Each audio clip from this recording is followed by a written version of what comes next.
Thank you for staying with us. This is Good Morning Kenya. My name is Vivian Degwa, and today on The Viewpoint, we are having an extensive and in-depth conversation on mental health.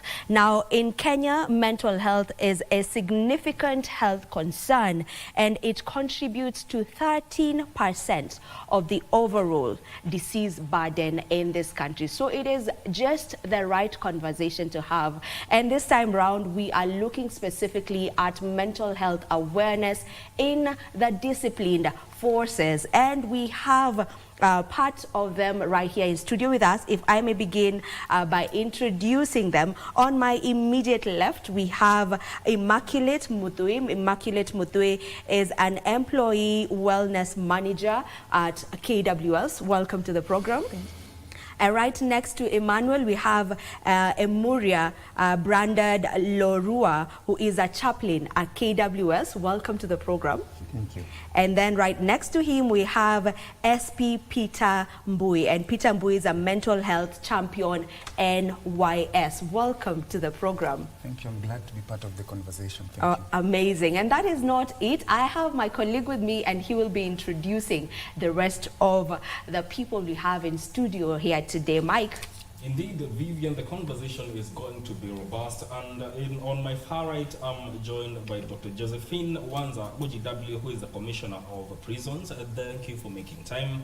And also Dr. Vincent Makoha, who is the Director, Chaplaincy, Counseling and Psychosocial Support at the National Police Service. Welcome to the program. And also Amos Orol Dapash, who is the Chief Chaplain and Assistant Commandant at the Kenya Forest Service. Thank you for making time to come to talk about this important issue. And just to get the show on the road, the issues of mental health have been talked about greatly. And just to start with you, Dr. Vincent, why is it important that we should have this conversation, especially one that focuses on the mental well-being of the service members at the National Police Service?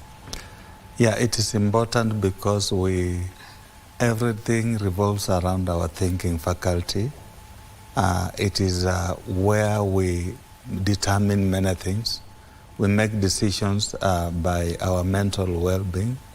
If we are not right in our mental faculty, then many things are not going to work. So basically, we have to have our mental wellness put in the right place, well spoken about, well thought about, and also well handled, so that the rest of our actions are going to be right. And when our actions are right, especially in the security services, then everything is going to run well in the public. Yeah. Mm-hmm. And maybe if I may pick it, and I'll direct this question to you, Dr. Josephine.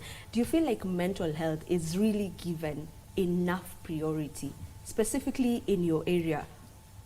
All right, thank you so much for that question. In the previous past, because of the stigma associated with mental health, we've not been in a position to have those open discussions pertaining to mental health. But because of the rise in the number of cases, again, when you look at the unique working environments where our officers get working, which again is mentally and emotionally taxing, I feel we've gotten to a point where now we're having those honest conversations both at policy level as well as at the facility levels. Is enough being done? Maybe you can jump onto that. Do you feel like enough is being done on matters of mental health in the service? Yeah, well, thank you so much. Primarily, I would wish to, first of all, appreciate that disciplined officers are also workers within the workplace. And matters touching on mental health issues are also affecting the uniformed officers. And I would really appreciate that most of the officers have these issues being addressed in terms of policies being put into place, and also mental health awareness programs coming out very, very vividly. You'll also notice that initially, as Dr. has said, there was a lot of stigma when actually people are seeking, when our officers are seeking professional assistance. But now when more mental health awareness programs are put into place, I think at the workplace we'll be able to address these issues, and also minding that it's a myriad of issues that eventually add up to mental health. Yeah. You know, let me bring you Immaculate on this. You know, beyond the uniform, beyond the crown is a human being. How would you say the uniformed officers have taken up this awareness or this initiative of seeking mental health help? Okay, thank you for that question. I would like to add to what Dr. Josephine has said. Before, there was no much when it comes to issues of mental health, because too much of stigma was put into issues of mental health. Nobody would want to approach anybody and discuss about how they're feeling and what challenges they're going through. But now with the policies in place, for example, in our organization, we find that most people are now talking and they can openly discuss and open up to their line supervisors or anybody who is in charge of issues to do with counseling, and bring themselves out and say that I need help and I need assistance, and I appreciate the organization that anybody who has mental health issues, they get addressed and they seek medication and they're treated and they go back to work, and the stigma is out, because with a lot of sensitization programs, we find that stigma is going down. Let's not say 100%, but I can appreciate that the stigma levels have gone really, really down. This is the stigma now within the discipline forces? Yes, yes, within the discipline forces, yes. All right, going by a study that was done by the National Police Service a while back, the research shows that 1 in every 10 police officers reportedly experience mental health issues. Looking at that number, 1 in every 10 is quite alarming, if you will agree with me. And I would love to pose this question to Dr. Vincent. You know, 1 in every 10, that's a huge number, right? So it's clearly alarming. So where exactly is the problem? Where exactly, you know, speaking as someone who's in the forces, specifically you represent NPS, right? The National Police Service. So where exactly would you say the problem is? In the first place, when we talk about 1 out of 10 who with mental health problem, it doesn't mean that it's so alarming. It's not acute as such. What we are basically saying is, when we were doing our assessment, the level may be very high in some officers, but not very high in others. So basically, that is what I want us to understand. So the number is not as high as we can imagine because of our interpretation of what it means, 1 out of 10. But what that means is that basically it means that what is happening is the operational capability of the service, the involvement in the operations, the involvement in the public participation in terms of productivity, providing security. Every now and then you are called upon to respond to issues that pertain to what is happening within the public. Each and every day when you wake up in the morning, you have other responsibilities back at home. You have other responsibilities surrounding yourself as a person. So that basically could be a contributing factor to that. But what we have done is quite a lot, because when we realized that, we started making steps to ensure that we reduce that number. Yeah, that was the basic assessment level. But when we did that, we started reducing the number by treatment and counseling and using so many ways that can help the officers to come to their senses and know that they are needed by the public. And so basically, it is not as alarming as we can interpret. Yeah. Indeed. And also, you know, physical fitness is associated with the men and women in uniform. But then again, does it mean, if I'm bringing you Amos on this, does it mean that mental health of the uniformed officers takes a little bit of a back burner when it comes to these issues? We look at physical fitness over mental health. Okay, thank you very much. It is true. that mental health is contributed by many issues. And for physical fitness, I think for officers, especially when we come to our organization, we deal with patrols in the forests. And many a times our officers walk around patrolling the forests. And I think through that they get a lot of physical fitness. And that one actually helps us now to reduce the mental health. But again, we have many other issues which contributes to the same. So for the physical fitness, I think we have many other areas, and you look like sports. We have groups, sport groups, like the police, we have the prisons, we have the Kenya Forest Service, the KDF, and these are programs that has been brought forth so that it can cope the mental health issues. All right, and even as we continue with this conversation, remember that you at home can be part of this. We have our lines that will be open within no time from now. And remember, you can also send in a WhatsApp message to either of the service members who are here today. The number is 0716 103 301. 0716 103 301. We'll be taking calls later, and your messages are also very much welcome. Now, if I may direct it to you, Brandon, even as he was talking about some of the programs available, if we can just get to hear from you, you know, from as you're from KWS, right? What are some of the programs that you would say are accessible or available for you as KWS service members? Thank you, Vivian. At Kenya Wildlife Service, we have initiated programs in most parts of our country, right from the training at headquarters and all over the field. We have sporting programs at Kenya Wildlife Service Law Enforcement Academy. We have a variety of programs that help in recreation, so that to make our officers mentally and physically fit. And most of them, it's good that today we have our wellness manager around.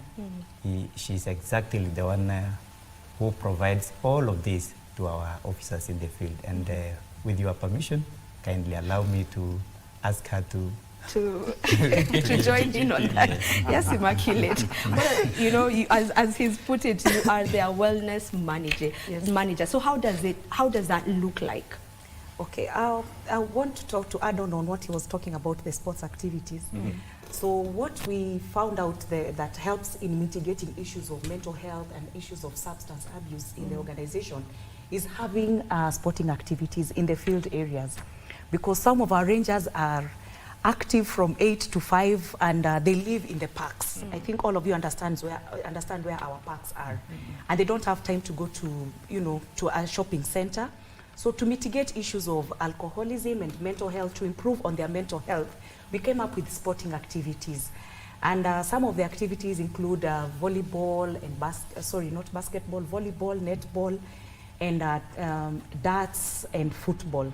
And every time we encourage after work, they can go and sit together as a team and and play. It creates that team bonding, and you get yourself away from going to the nearest shopping center for any other activities that are not healthy for you.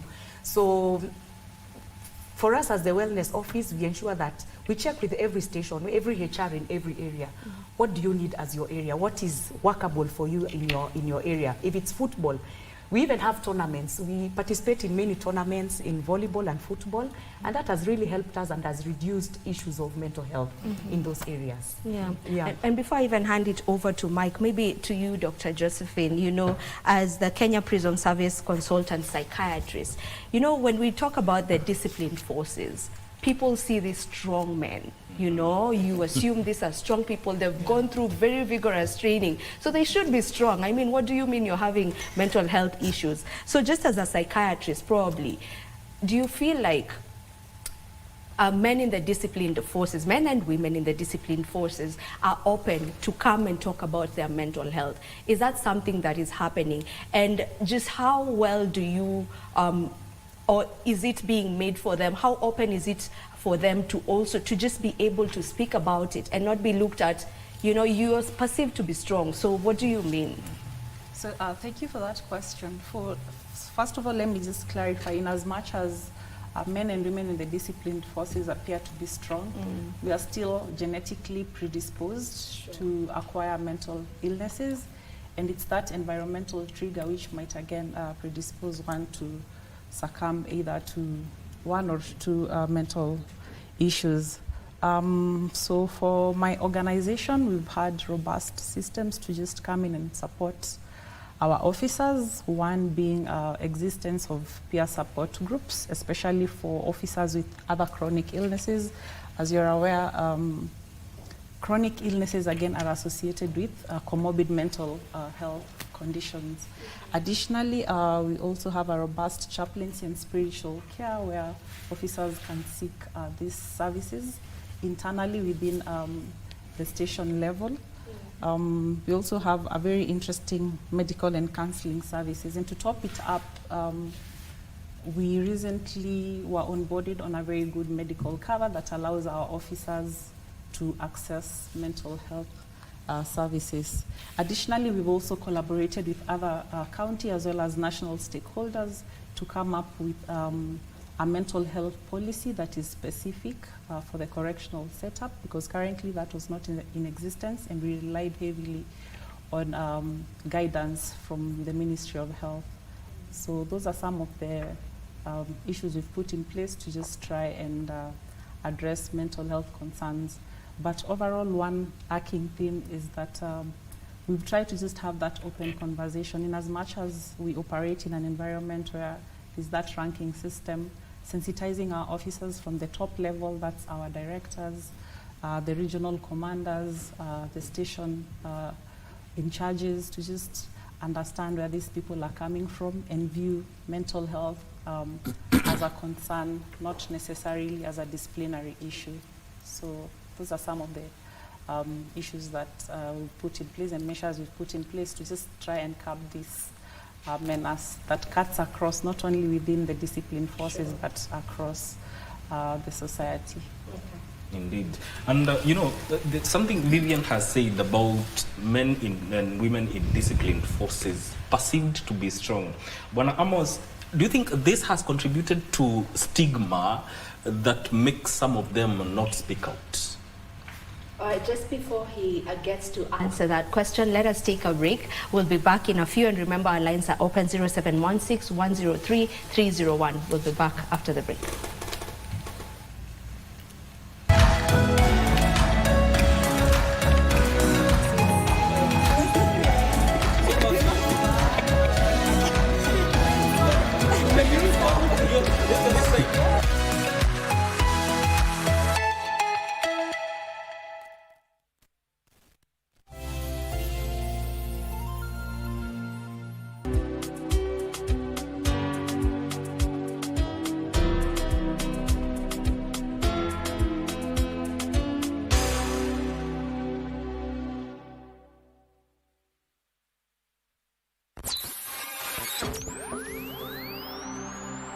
Pindi tunapowasha vifaa vyetu, tunapata fursa ya kutangamana na wasikilizaji wetu. Karibu sana thĩinĩ wa tabarĩra ya Rwiga. Tunapeperusha utangazaji uliobobea katika habari, ni ũndũ wa macio na mangĩ maingĩ, burudani, aha nĩ harĩa tũkoragwo tũkĩigua nyĩmbo mwaki nyĩmbo hot, na hamasisho la kiroho. Usiachwe nyuma, jiunge nasi kwa safari ya kufana katika 99.5 FM. Soro FM.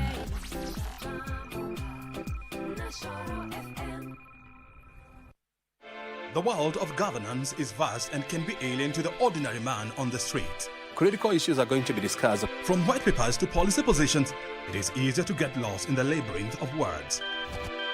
Inside Government takes you to key global metropolis where critical decisions are made and where policies are crafted.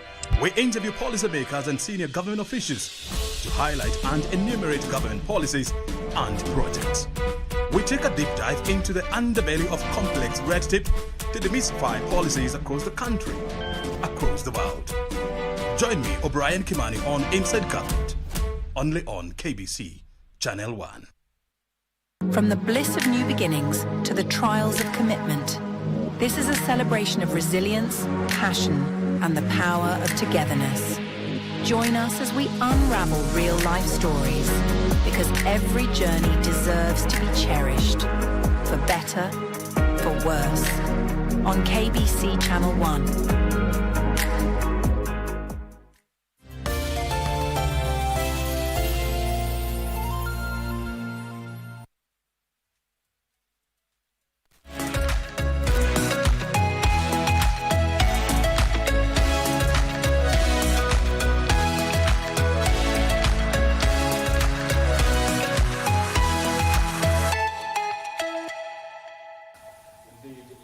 Watching Good Morning Kenya. Today we're focusing on mental health awareness within the disciplined forces. Remember, you can be part of this conversation by sending us your WhatsApp message. Our number is 0716 103 301. 0716 103 301. Let's continue with this conversation. Before we went on a break, Amos, I had posed a question to you regarding the perception that men and women in uniform are considered to be very strong. Perception is they are supposed to be strong, nothing is supposed to shake them.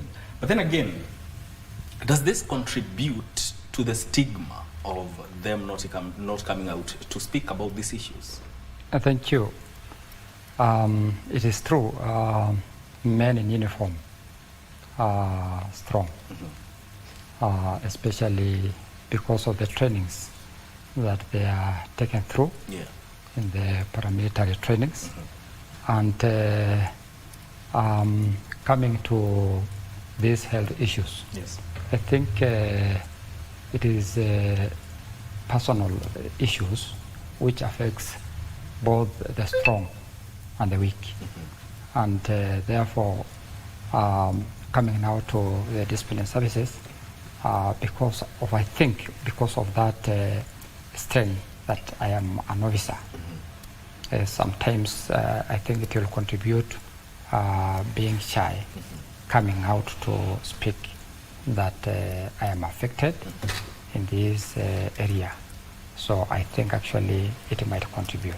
Yes. But then again, how do you now, having known that, how do you ensure that the environment is conducive enough to enable them to come speak out if they are facing anything to do with mental issues? Okay, we have been actually putting in place, as we have just talked, and my colleagues have put clear that we have policies in place in every organization.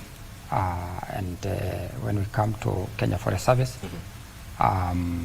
we have policies in place, and actually one of the issues that we have put in place is what we call the employee assistant programs, whereby we do counseling and psychosocial support to these officers. And we talked with them. And another assistant is about chaplaincy. We have chaplains in place, and chaplaincy also offers spiritual support and psychosocial support to all our staffs and to the families of this staff. So we have actually systems, support system in place for our service personnel. Yes.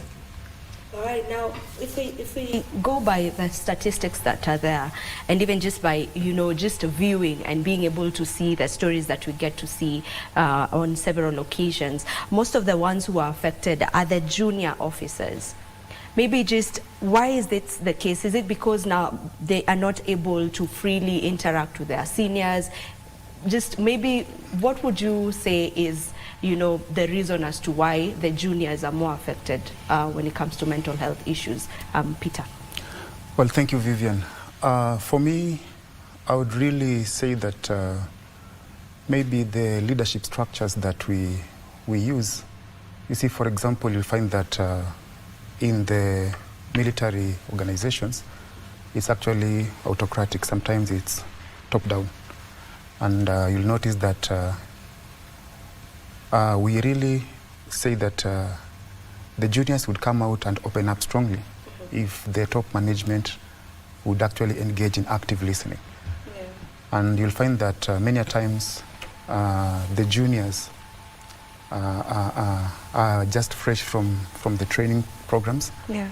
And basically, maybe they're not exposed to that awareness that these services are available. Mm-hmm. But once they come to the reality that there are policies put in place, there are wellness centers that have been established, and they can be able to walk in and get these services, then I think they would really be able to get assistance. Mm-hmm. And then most of them, sometimes they shy down. Yeah. Yeah, they shy down. They're not exposed in the workplace, and this would actually shut them down from seeking help.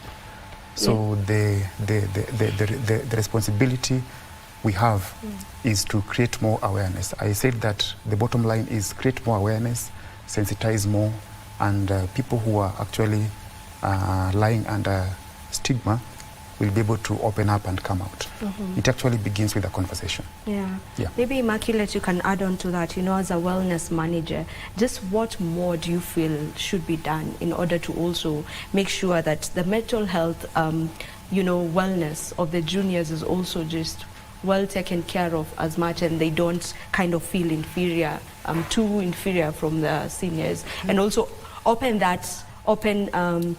communication and interaction between the juniors and the seniors?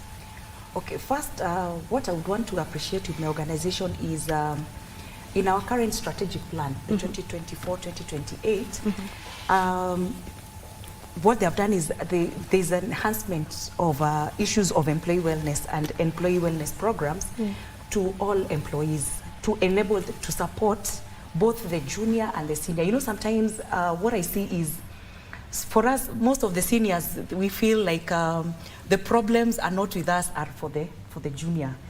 And most the ones who report when they have issues is the junior staff instead of the seniors.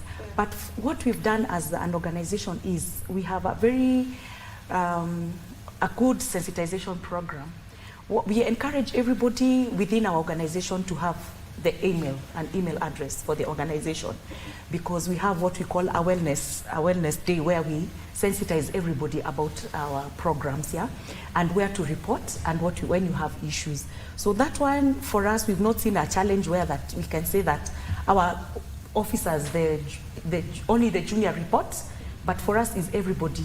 It cuts across. Everybody can report, and our reporting line.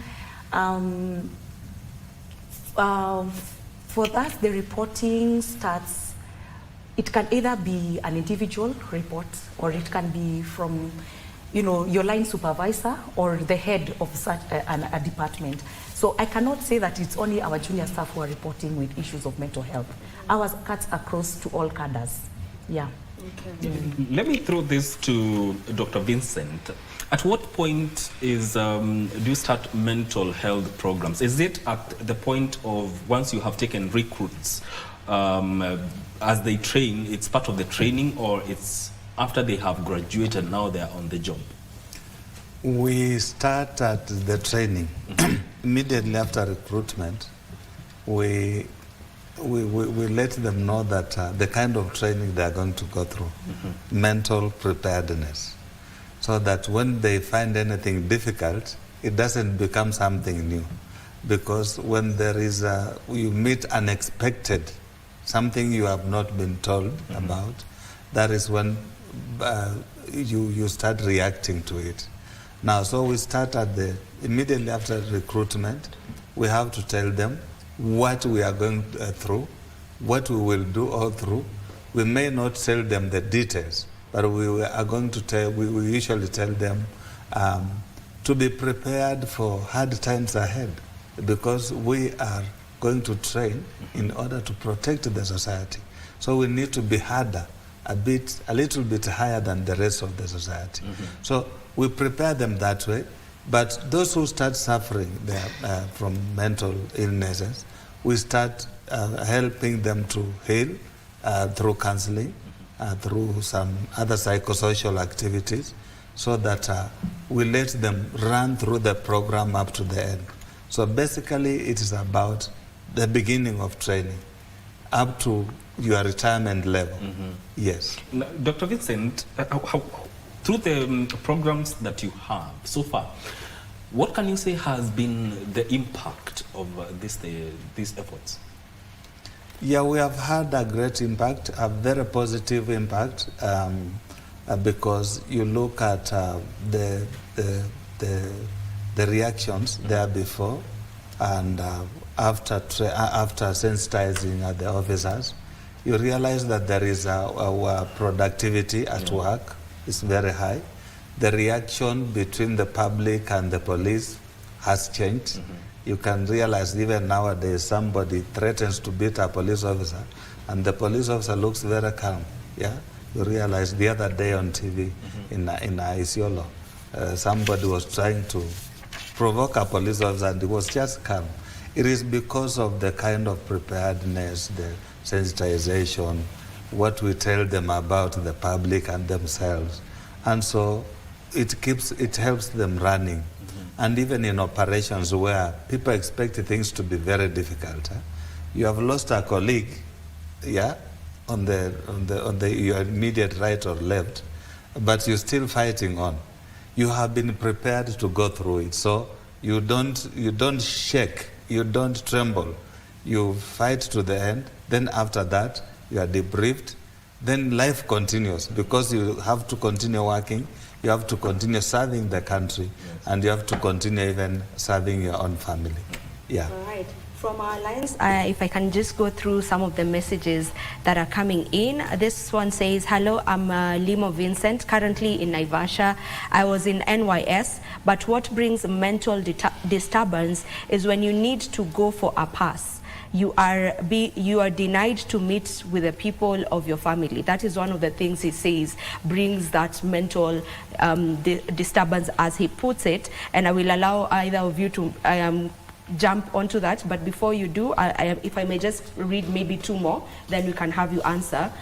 This one says, good morning, our wellness managers, please consider starting the topic with the nature of duty as the main cause of mental health, especially officers dealing with riots, crime scenes. All in all, when the pocket temperature is cold, you know, when the pocket temperature is cold, things become worse, and officers have taken loans, and due to the lean payslip, it becomes the major contribution of mental health. So I love that the people comment are part of the service, and they are giving us some of the issues they feel causes mental health. I'll read one more and then I'll have you answer that. This one says, Salimie Afandembui, my guiding and counseling instructor, and mwambie servicemen and women go through hard time, kukaziwa ndani ya kambi, kupata pass ni kibarua. Let's start with you, Boy. Well, thank you so much. That's a nice comment. Yeah. First of all, I would really love to appreciate that they are actually speaking out. Now, for us, pass is an official leave of absence. And as you are aware, as an institution, we are actually administrating youths who have got complex issues. So basically, most of our youths are students. And when we issue the leave of absence, we have to put into consideration that they are also actually engaging in their academic career lessons. So basically, when what we do is that when schools are on recess, we allow them to go and interact with their people. And also just to emphasize that mental health is a holistic dimension. I speak of physical health, I speak of social wellness, I speak of financial wellness, I speak of emotional, spiritual, occupational, and vocational. So basically, for us, we actually hold them during the training calendar, and then immediately they are able to go on research, we release them. But sometimes we offer those leave-outs on need basis. If there's a need that I need to go out, of course you have a conversation and you are granted a leave of absence. On matters to do with finance, I would really want to say that financial aspect contributes to mental health. But it's now a time whereby we need to elaborate more on financial literacy. Not just about increment of finances, but how well can you cope with what you have? How well can you plan with what you have? If you can't plan with 1,000 and I give you 1 million, simply means that your planning and preparedness perspective is not okay. So what I'm saying is that we need to actually encourage financial literacy.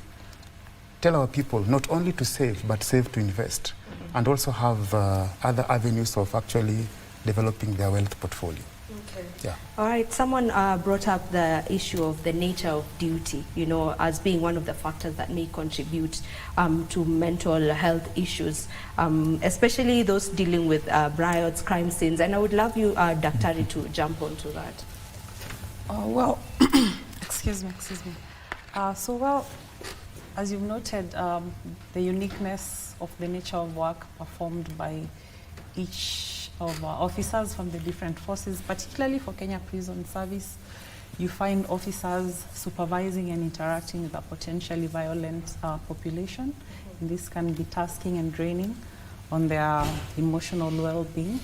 And on my end, I feel there's need to just have, establish a critical incident stress debriefing sessions, especially after riots. At times, officers encounter suicides among the prisoners.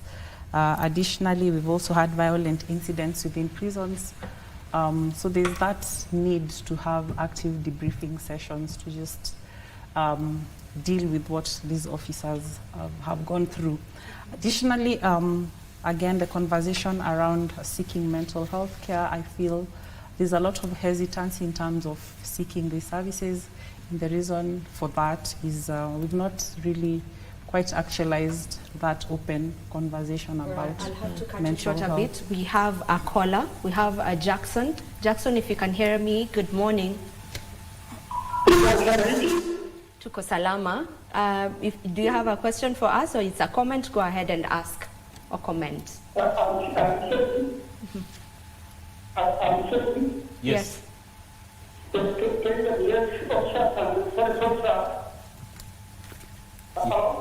Yes. We can hear you. Continue. Just ask your question. So I'm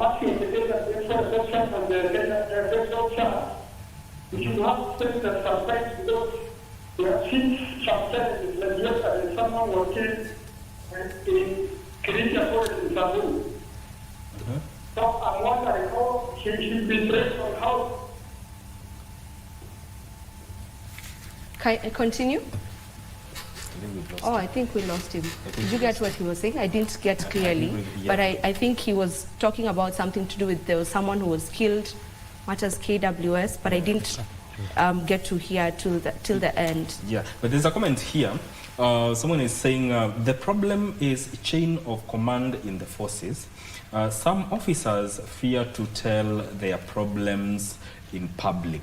Maybe that speaks to the chain of the channels of communication. How do you read them, Brandon? If I'll bring you on this, and also what does a supportive mental health system would look like for an officer in the industry? Thank you, my brother. With the issue of chain of command, it is very clear, it is very structured in all our uniform disciplined services. And in KWS in particular, our reporting line begins right from an NCO cadre, that is from a corporal, all through up to Director General. And the communication flows smoothly. When the junior most officer in our line is the ranger. When a ranger has issues, he or she has to report to his or her immediate supervisor, who is a corporal. And the corporal escalates the same to a sergeant, and goes up to the right place. And with that structured way of communication, things flow, and individuals do air out their issues, and they are articulated well. If I may go back slightly to the issue of off-duty and leave passes. Yes. We have put in place in our uniform disciplinary services, every officer is entitled to a leave, an annual leave in every year. And in between, in the middle, when things arise, an officer is granted an off-duty. It depends with the place where an officer works. It can be 2 days of duty, 3 days of duty, a maximum of 7 days. Okay. We have another caller. There's Collins Otieno from Kisumu. Collins, good morning. And what is your comment or question? My comment is that this is like a question. Yes. I'm saying what, according to the mental health awareness that is going on. Yes. And what, because this illness is mostly prevalent in armed forces, what is that? What are the strategies put in place to cut this menace, and what are the mitigation steps they are having, given that nowadays we have AI? Do they adopt AI in solving this solution? Right. That's a really good question. The You know, now adoption of technology. yes, the technology has advanced. So probably, what are the strategies that you are putting in place? Matters, you know, mental wellness, and now incorporating technology into it, AI, as he puts it. Either of you can. Do you want to take that? Yes. We are not doing everything manually. We realize and recognize that times are changing, so we change with the times. Yeah. We are using a lot of, we're putting a lot of information on social media. We are using technology in communicating to our officers across the country and those who are in abroad. And we have even trained them on how to get any information that they want from the service or the counseling directorate, and we have ensured that they get it. And this will begin from training institutions. If you are not trained at a recruit level, then at an advanced level, let's say a development course, some promotional course, we ensure that we train you on how to use social media or to use technology in getting the information that we want.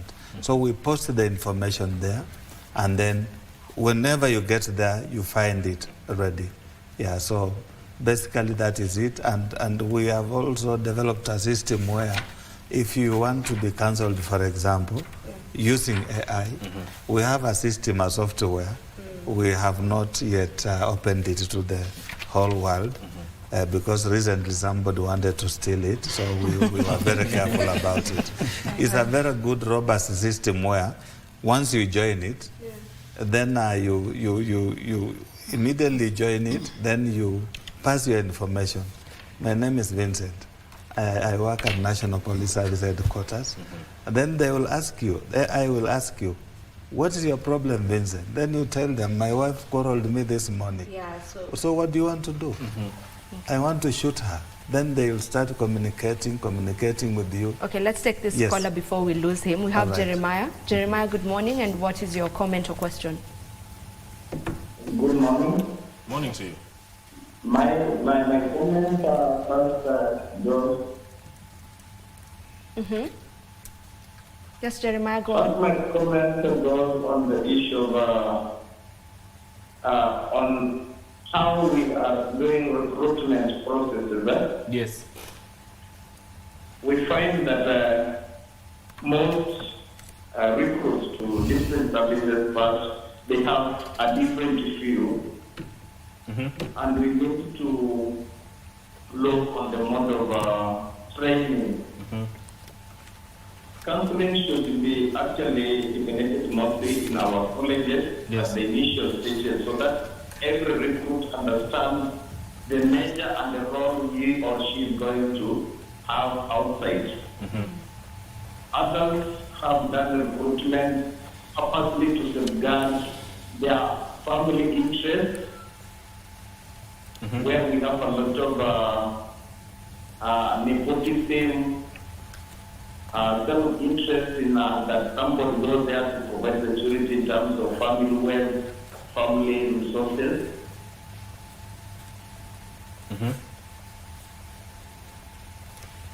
Okay, we've lost him. Yeah.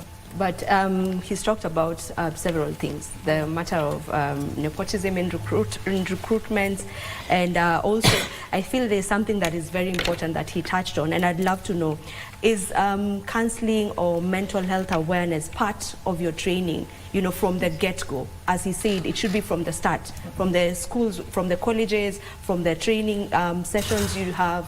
Is it part of it? Yes, it is. It's part of it. Yeah. So on our end, training on mental first aid, as well as just equipping these recruits with the ability to identify the signs and symptoms of common mental health disorders is done during the induction courses. That's the initial course, as well as the in-service training for already serving officers. But again, there's also need for continuous engagement to just update them on emerging issues pertaining to mental health, because again, mental health is evolving. Okay. Indeed. For us also. And for us, we've integrated the wellness programs, issues of mental health, into our training curriculum in our training college for the recruits and also promotional courses. So that is all integrated in our programs. Okay. Yes. So maybe from your perspective, what is the difference? Is there or the correlation between mental resilience and mental health? Daktari, you can comment on that. Well, I think mental resilience basically entails the ability to just cope with the day-to-day challenges that might affect our mental health negatively. The other question was on mental health. The correlation of the difference between the mental two. health, again, as defined by WHO, is not necessarily the absence of a mental illness, but just having that ability to cope with the day-to-day stresses of life and being able to engage interactively across the different areas of interaction, be it work, school, social circles. So I feel there is a correlation with, between mental resilience and mental health. With mental resilience, again, one is able to cope with some of the stressors that they face on a day-to-day challenge. So for sure, there is a correlation. Yeah. Now, we cannot finish this conversation without getting to talk about the real issue in terms of, I am sure, maybe all of you at least know one colleague who probably has committed suicide, because the rates are looking bad, and we are having stories that we need to tell on the news time and again, whereby there's an officer who's committed suicide. Very recently, there's one who killed the children and killed himself. Like, there's others where you've killed your fellow colleague, you've killed your spouse. Like, it's so rampant. And just from the conversation, as we speak, it seems like you've really put a lot of measures in place. But where exactly is the problem? And how well can you maybe advise, or maybe the word isn't to advise, how well can one stress manage? When you talk about stress management, just what is the best way to tackle that? Because it's very unfortunate and it's a sad situation. Maybe we can begin with you, Amos. It is true. We have been having these cases like suicide, as you have mentioned, and it is a very stressful station when we lose an officer through suicide. But again, I think this assistance programs, wellness programs are in place.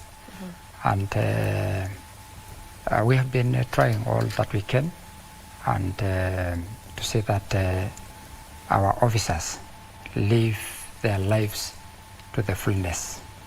But it is so unfortunate that these things happens. It is because of what we are talking about, the mental health. Allow us to get back to that. We take a break and then we come back. Okay. All right. Messages?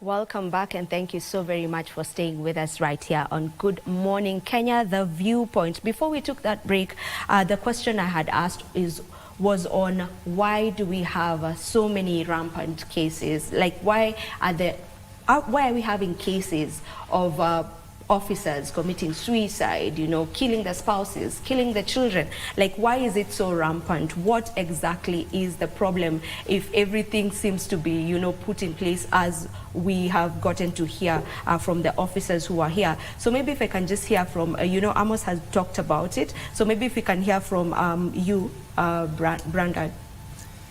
Thank you, Vivian. Indeed. Yeah, where exactly is the problem? The problem is, however, we need to appreciate one thing, that all these things we are dealing with a human being who has an intellect, a soul, and things are cropping. But even if things are cropping, we have to come up with a mechanism to make sure that we cope with things, we cope with the situations the way we come across. And in every situation, what we need to do is first to identify the situation, find meaning in that situation, and have peace with the situation.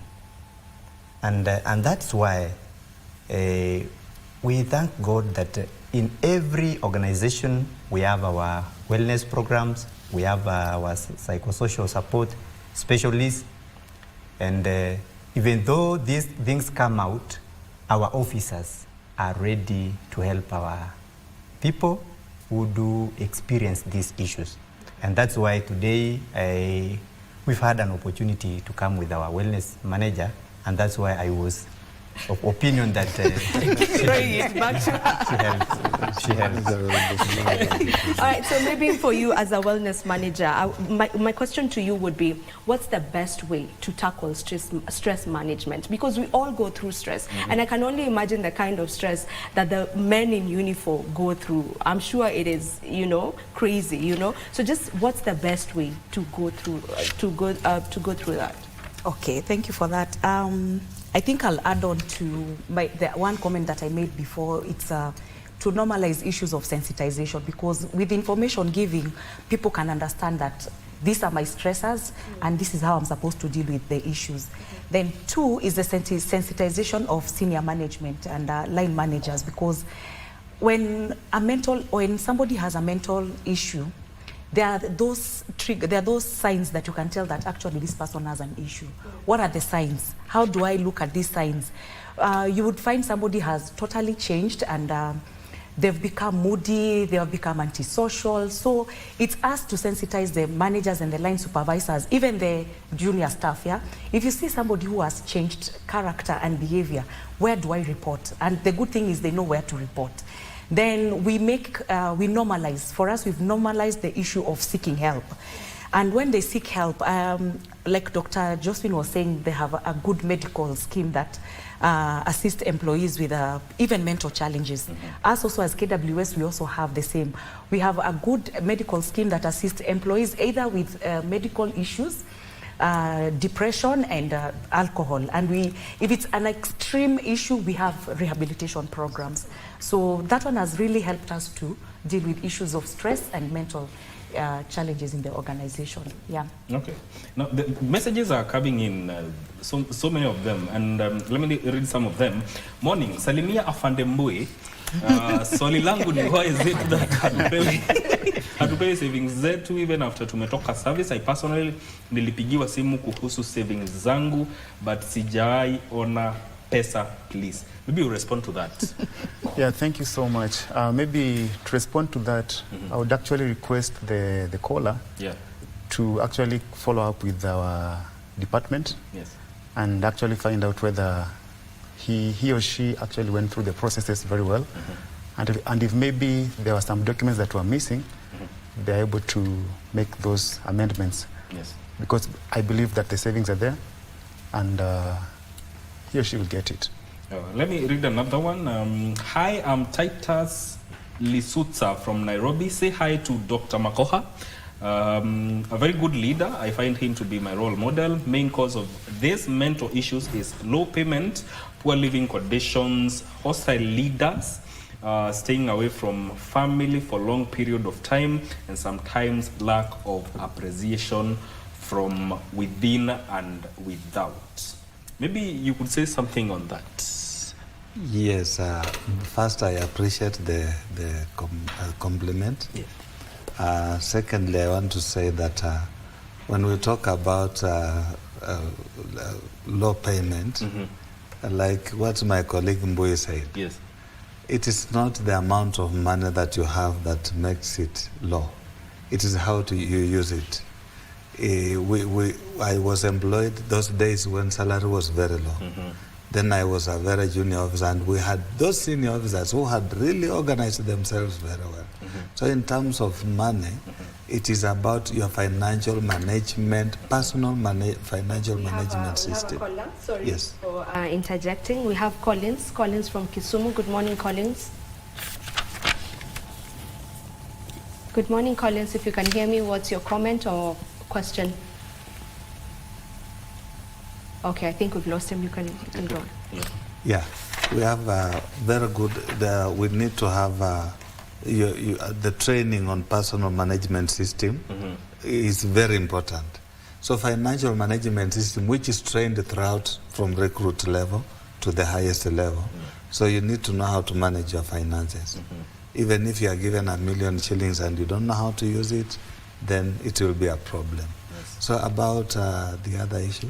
He's saying poor living conditions, hostile leaders, and staying away from family for long periods of time, and lack of appreciation from within and without. Yeah, we have trained our officers. We have taken them for training, especially the commanders, to know how to appreciate the junior officers and to know how to address their issues.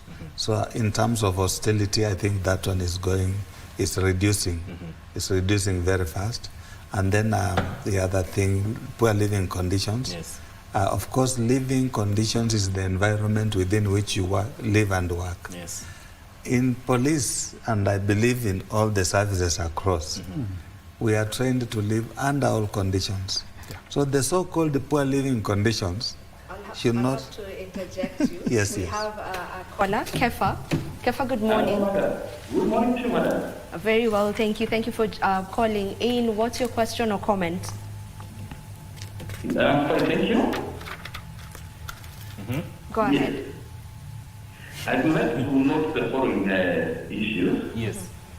Number one, we have an issue with career progression, more especially in the district forces. More especially, I may thank NPS on this one.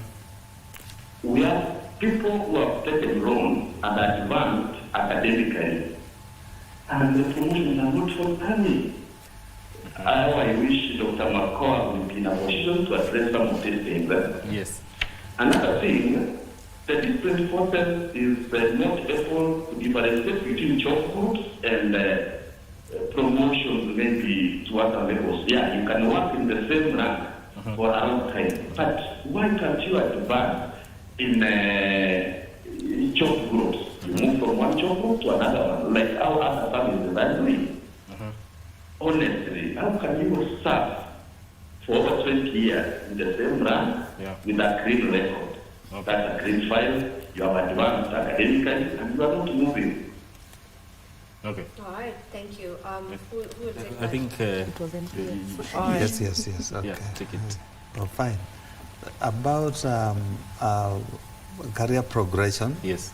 I am lucky I'm part of the team that develop our career progression guidelines in National Police Service. And basically it addresses that problem. Yes. But when you go to school and expect to be promoted just because you went to school, it doesn't work that way. Promotion comes with opportunity. Is there a chance for that rank? Do we need this rank in this place? So what happens is, when you are a graduate, for example, you are going for an interview, you have an added advantage over and above that officer who is not a graduate, because you put in a lot of effort to go to school. So that has been addressed in a certain manner. We may not be able to promote all graduates at a go, but the problem is being addressed gradually in a manner that actually befits the requirements of promotion.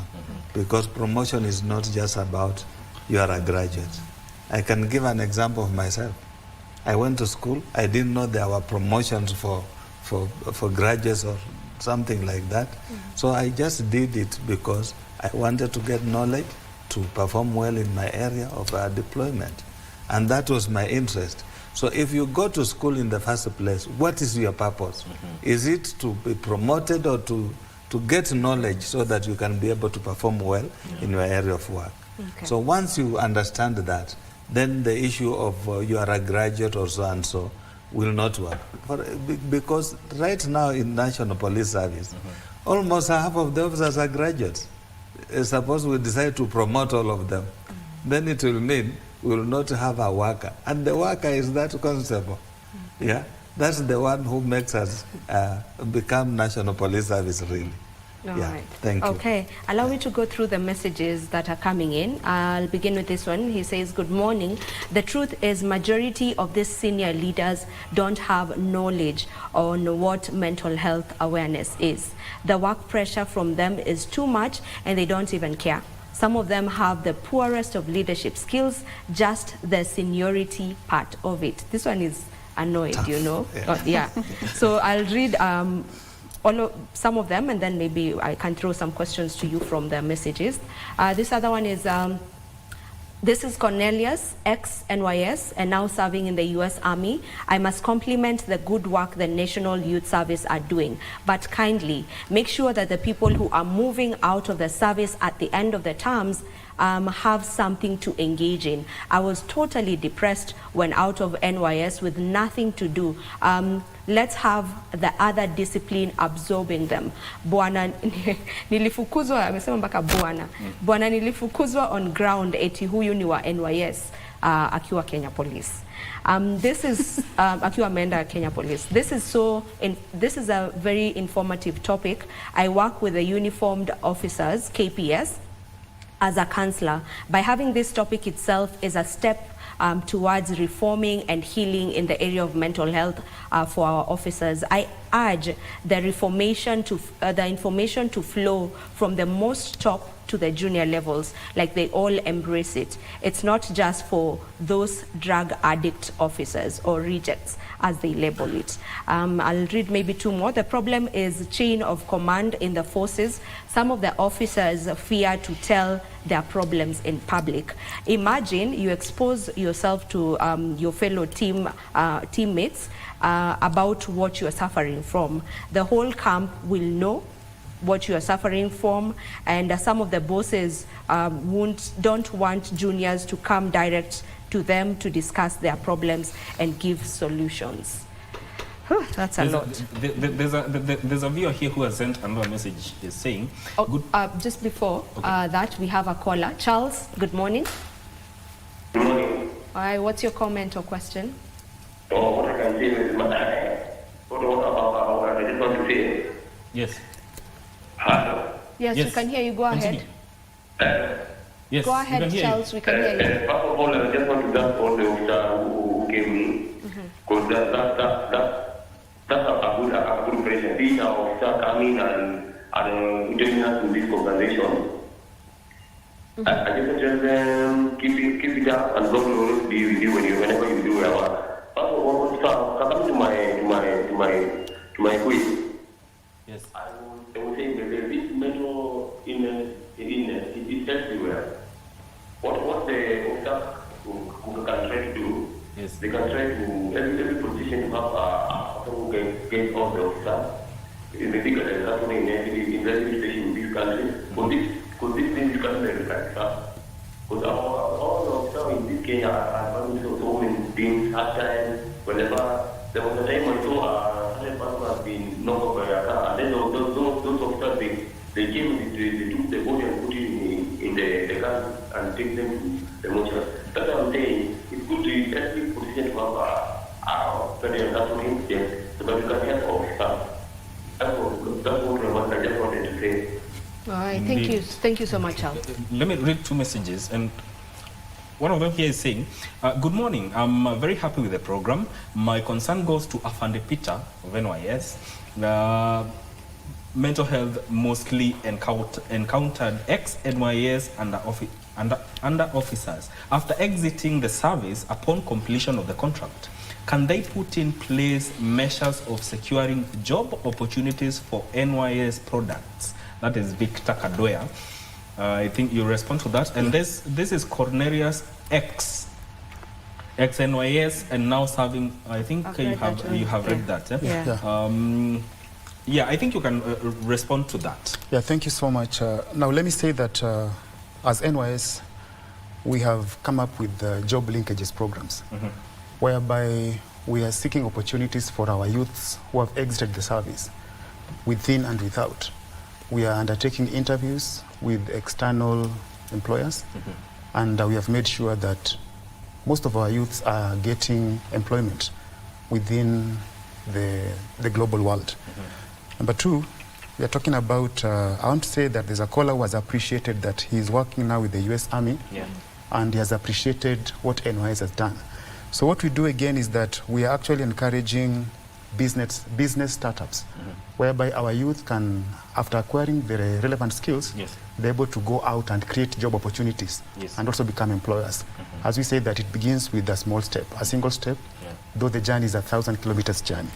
And last but not least, I want to appreciate His Excellency the President, and he has actually given a directive that 30% of disciplined services recruitment should appreciate NYS.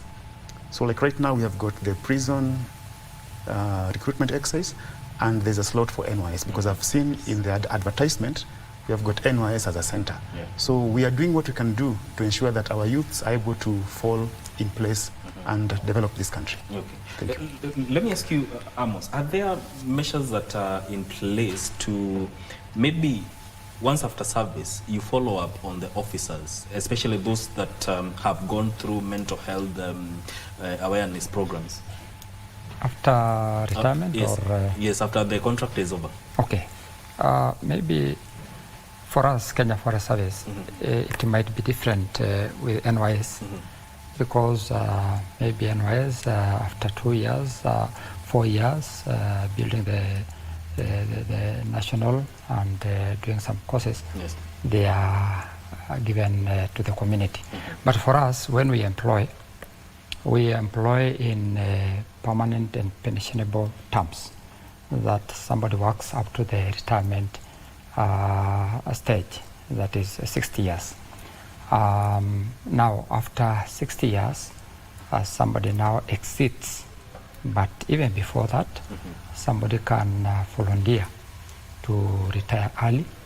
And in fact, we have a system in place that even after somebody has gone out, like in Kenya Forest Service, we have a welfare, Kenya Forest Service staff welfare. And that somebody, whether you are in or out, you are still attached. You are a member and you are assisted in that welfare. So actually we have a system in place. So you have a follow-up, some sort of a follow-up system for these officers. Let me just read one more message, Vivian. Good morning here. Good morning here. I want to practicing, I want to let our leaders in uniform I want our leaders in uniform to tell the truth. Junior officers go through a lot. We are under pressure, threats, and sometimes suspensions because my boss didn't want to listen to me. I think he's talking about himself. We are forcibly told to do certain things that for a normal person, it's terrible. My wish is, one, just like we have IPOA to oversee the police may also have a team to help the police, now outside the police. We need to have officers that we match in, and they should not be police officers. Here, we may be safe. Otherwise, officers will continue suffering, dying, and some going mad. I think he is addressing the system where... Okay. We do have a caller. Okay, all right. His name is actually Mike. So, Mike, good morning. Mike, can you kindly mute your television? Mike, kindly mute your TV. Okay, Mike. Yeah. When you call in, kindly just mute your TV so that we can be able to get to communicate well. You can finish with what. Yes, I think what he's saying is that what he's saying is that try to have another maybe system that is not from the uniformed officers to help them talk about these issues. Is that something that that can work? Well, I think that's a conversation that we can take up at policy level at the top leadership. But again, that was one of the recommendations that we are really considering highlighting in the mental health policy that we are in the process of developing. But also just to go back to the conversation around suicide among disciplined forces. Of note is that the issue of suicide and burnout, when you look at the disciplined forces, it's actually up to 4 times higher compared to the general population. And this is just a global reflection, not necessarily unique for the local Kenyan context. But what we should bear in mind is that suicide is as a result. I'm sorry for cutting you short. Let's get to the call. Good morning. Morning, if you can hear me. Good morning, Daniel. Okay, we lost him. Right, so suicide is as a result of an underlying mental illness. So efforts should just be put towards identifying these illnesses. And as I mentioned earlier, start from the top, cascade this information to the junior-most officers. Again, create avenues where these people can seek help without feeling stigmatized. And on our end, I'm really happy to report that within the Kenya Prison Service, we have mental health committees within the station levels.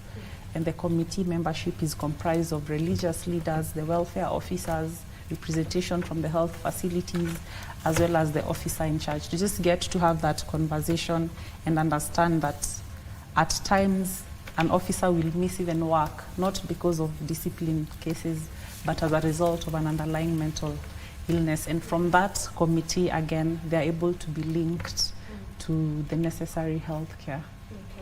All right, there's some messages here. There's greetings for Afande Johnny, KWS. He's saying the greetings are coming from Turkana, and he's happy that Turkana County is being represented. Now, there's one here. He says, good morning. Where do you put the watchmen?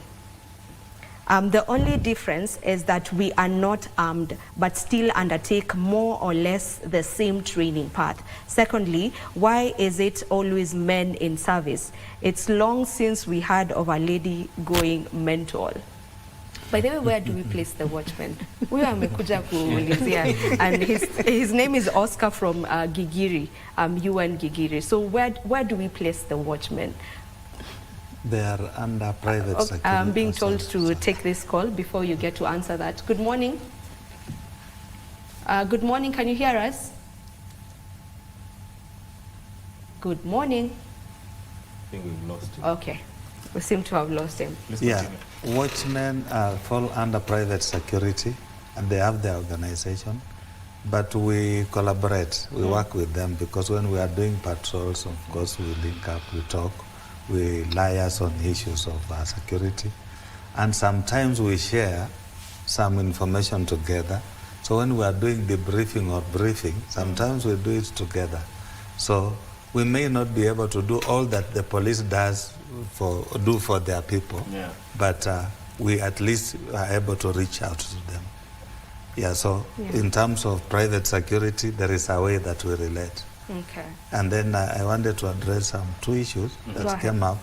The issue of chain of command. Yes. And we in police, in National Police Service, we have an opportunity. We have trained counseling to the level where you have the so-called peer counseling level, where your colleague, your peer, can reach out to you. We have a caller. Sorry for All cutting right. short. Charles, good morning.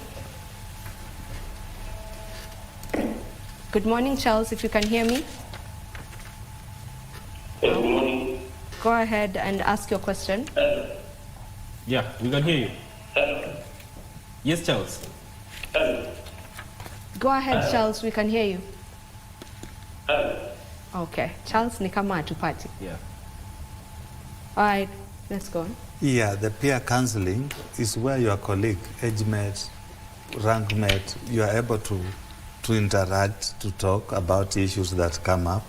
And then you have somebody who will just observe as a friend and observe and realize there is something wrong that is going on with you. Then he will approach you. There is that level. There is a level where a station commander has been trained to observe his officers, their behavior. And we have also an opportunity for uniformed counselors and civilian counselors in National Police. So when you come to me, as the director, when I get an issue, I will ask, are you comfortable being counselled by a uniformed or a civilian? So you have the right to choose. We have that opportunity. Sometimes officers say, no, I want to be counselled by a uniformed officer because the issues I want to share are very touching. Or I want a civilian because I want this and that. So basically we have that opportunity. And it's coming up. I think it's because most of them have not realized that we have brought in that bit. But it's now working very well for our officers. And about chain of command, again, in terms of counseling, we have said there is no chain of command. Please, if you have a problem, you can come direct to the director. No problem. Come to where I am. You are a constable, you are crying. The other day I had an officer who came to my office with the kids, carrying his kids, and because the wife had run away. And he told me, sir, nifanye nini? We had to sit down, nimsaidie mtoto moja kushika. Then we started conversing and we solved the problem. It depends on who you want to see, how you want to solve the problem, and it goes like that. So basically we have opened up for National Police Service so that it doesn't look that difficult to access services. Okay. Yeah. There's someone who had raised a concern on why is it that when it come to, when we're talking about cases of suicide or mental disorders here and there, it's mainly on the men in uniform and not the ladies. Maybe you can take that, Mbui. Yeah, thank you. I think mostly men are perceived to be strong, so they don't talk, they don't share. So they don't unpack things that they're going through. But for the women, you know, they talk in their various informal meetings, chamas, where they gather. But I think most men, when it now takes toll on them, they are not now able to cope. That's why we are talking about talking as therapeutic. And I would say that it's important that now going forward, we are able to, when we feel like we are compressed, we should go to a professional counselor and seek help. It's good to talk. Yes. Yeah, it's good to talk. Indeed. You know, all these efforts that we have talked about require funds, but the question here is, of course, the funds have been there, but has whatever that has been allocated been enough, and what needs to be done to ensure that these efforts are effective enough and that officers are getting the right access to mental health awareness programs? Let me start with you, Amos. Before even he gets to answer that, we have someone from Taita Taveta. John, good morning. Good morning, how are you? Fine, thank you. You can go ahead and give us your question or comment. My name is John from Taveta. Yes. And I'm so happy with the program that you have brought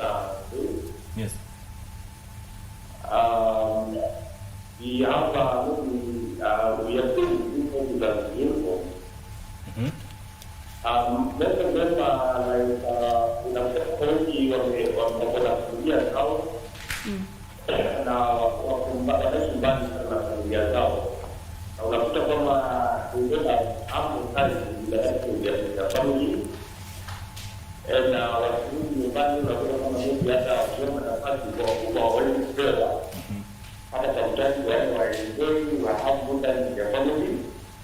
I think maybe hawa kubwa wao wanataka maybe kwenda nyumbani ama wanataka kwenda kusalimia familia zao, wanakuta kuna mzuri, wanachangia muda, wanaenda wanaona familia zao, wanarudi wakiwa salama. I think we need to have some reforms whereby you include a lot of that who are married. And if you wanapewa nafasi wetu wanaenda wanaendelea familia zao, they have good time with their family, they have that bond. Na unakuwa kama maybe stress nyingi inaweza kupanda because kuna mtu akaja ambao anasema sehemu ambao very active. Yeah. And unakuta kwamba hawezi kuwa communication na familia yake. And maybe some pasa amen. Na unakuta kwamba mwingine kuna hisia. And that's why we market. All right, thank you so much, John. Yeah. Maybe before we get to answer John's question, you can... Yeah, I was, my question, we'll revisit that, but my question was about the funding. Is it enough and what needs to be done? Yeah, thank you very much for that good question. It is true that this program needs funding, and it is true that we have inadequate funding in these programs, especially to some of our organizations. Some of our organizations are well funded, having some stakeholders from probably outside.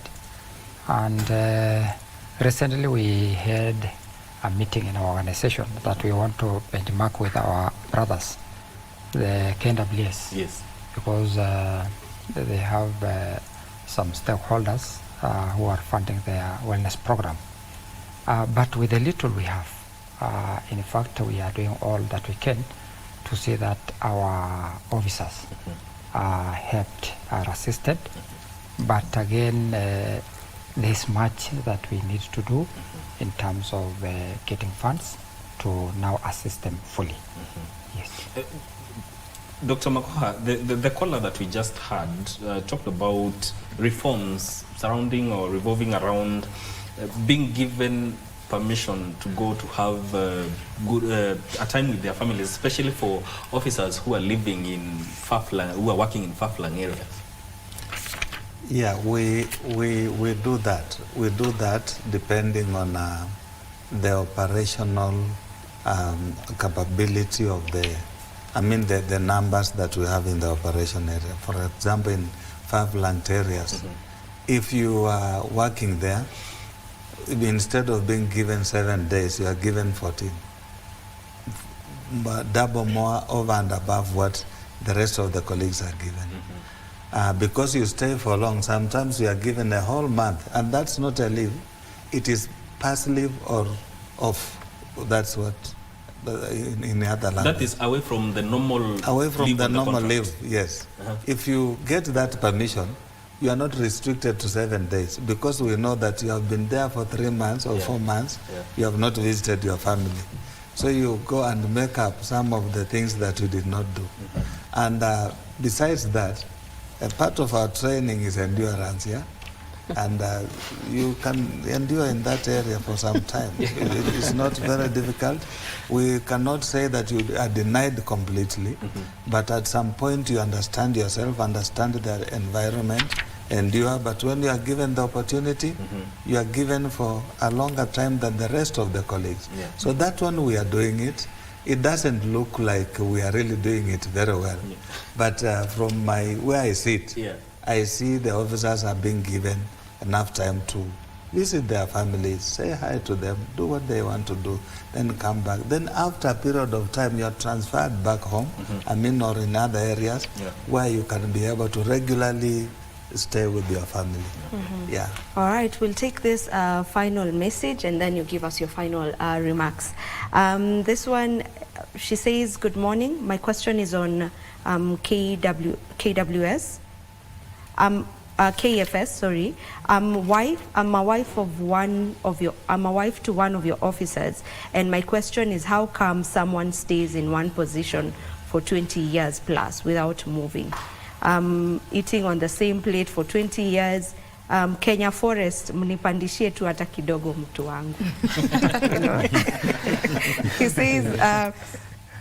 says, she says, Kenya Forest Service, do something good. Mtu asikae in one position for more than 20 years and no improvements. Well, yeah. Kenya, KWS? KFS. Thank you very much for that question. Very briefly, yes, so that we finish up. For us, we have been doing all that we can to see that our officers do not stagnate for long. Like 2 years ago, we had a mass promotion of many officers.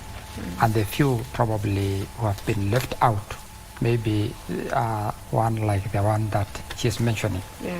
But I want to tell and I want to encourage them that there is we have already identified these officers, and actually there is a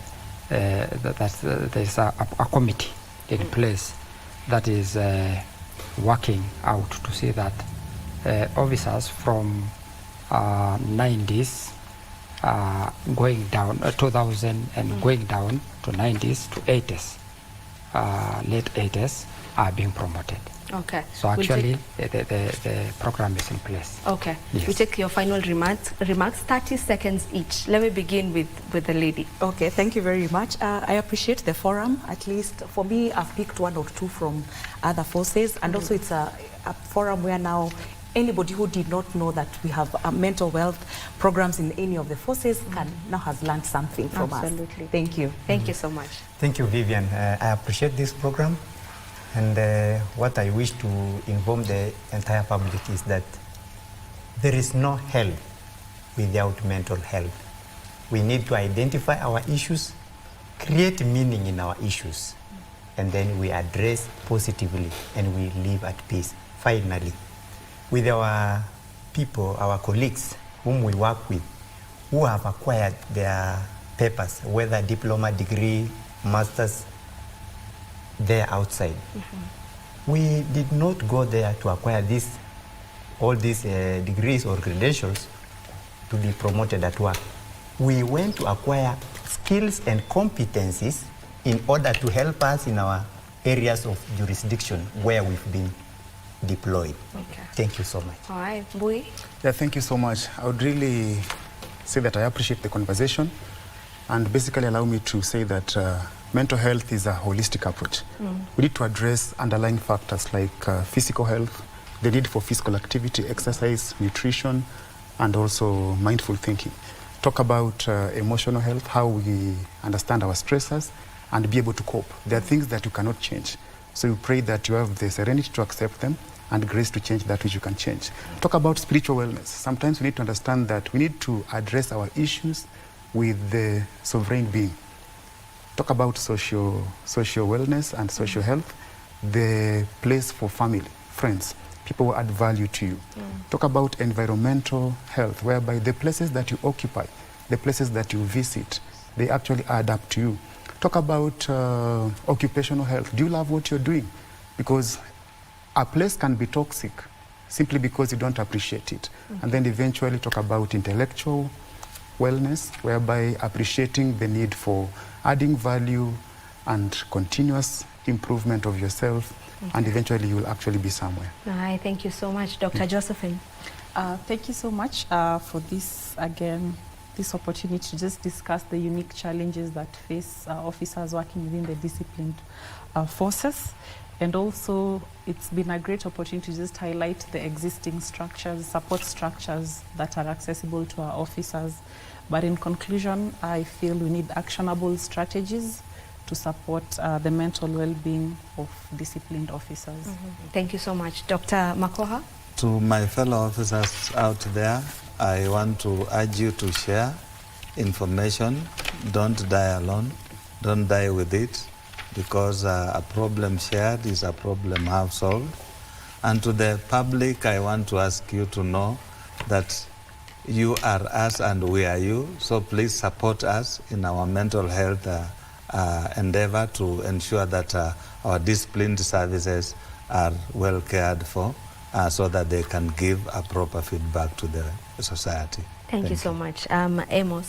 Thank you. I have really appreciated this show, and mine is just to talk to our fellow colleagues that for issues concerning mental health, they need to talk about it. Actually, go to a therapist, go to a counselor, go to a trusted friend. And for the matters of chain of command, I think this one does not apply when it comes to illnesses.